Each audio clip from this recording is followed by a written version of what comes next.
Well, the healthcare battle is heating up. It's back on the airwaves. This is from Healthcare for America, now a liberal interest group that is pushing a particular version of the healthcare legislation. Take a watch.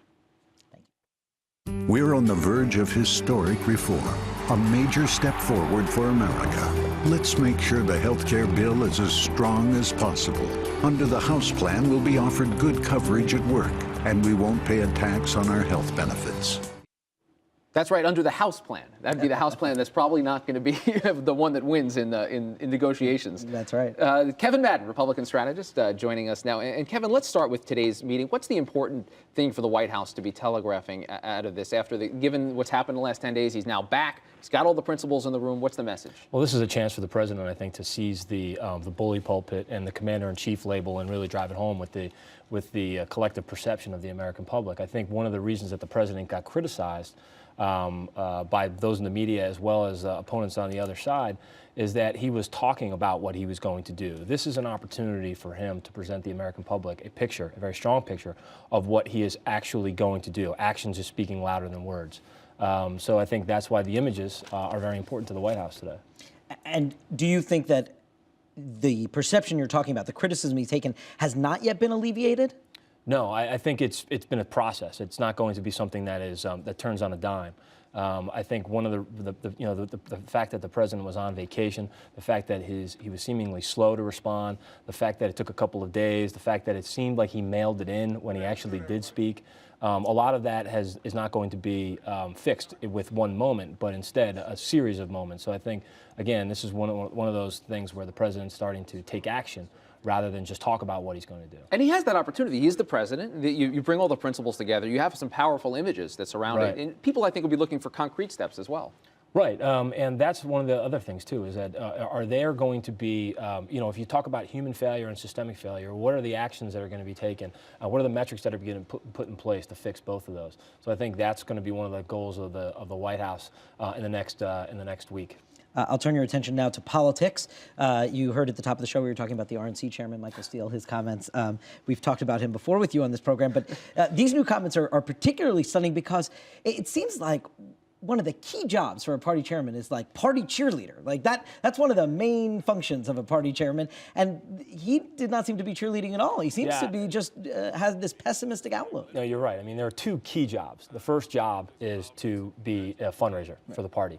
And the second one is to be a fierce advocate with partisanship for the prospects of your party. If you question the latter, the former suffers. And that is a big problem for, I think, going forward. And I think that if he's given a chance today to remedy it, I'm sure that Michael Steele has some sort of media interview today. I'm sure that he may have a chance to step back from that, because it is very important. Because you got to remember, in the field, the confidence of the party is what helps you with your fundraising and your grassroots organization.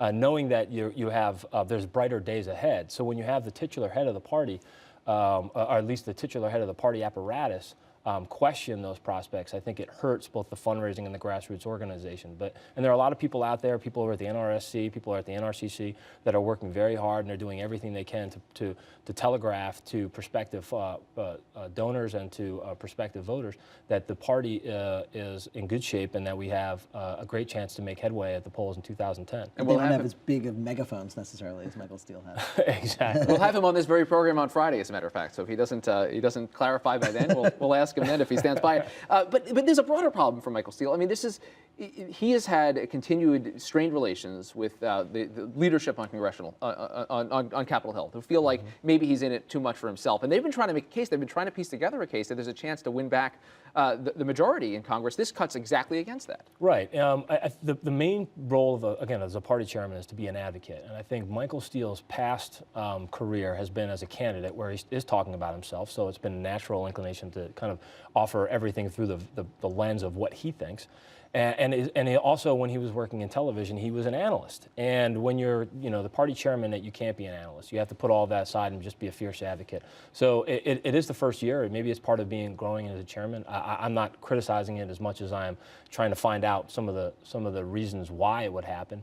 But I think that everybody is going to take a look at this as one more chance to, fix that mistake, move on, see what we can do, look at 2010, try and raise the money, get the grassroots together, and get a unified message going forward. All right, Kevin Madden, thanks for being here. In Always great between to your meet you two, guys. the Thanks. Bengals-Jets matchup, so you're going to Cincinnati. 17-13 Bengals. All right, we heard it. That's 17-13. after the Just shutout. after learning about not making predictions. See, there you go. Optimism and advocacy. This is what I do. Thank you, Kevin. That does it for this edition. Click us on again tomorrow. Twitter.com/TheNote. Keep the conversation going. Yeah, lots to overcome. 37-10.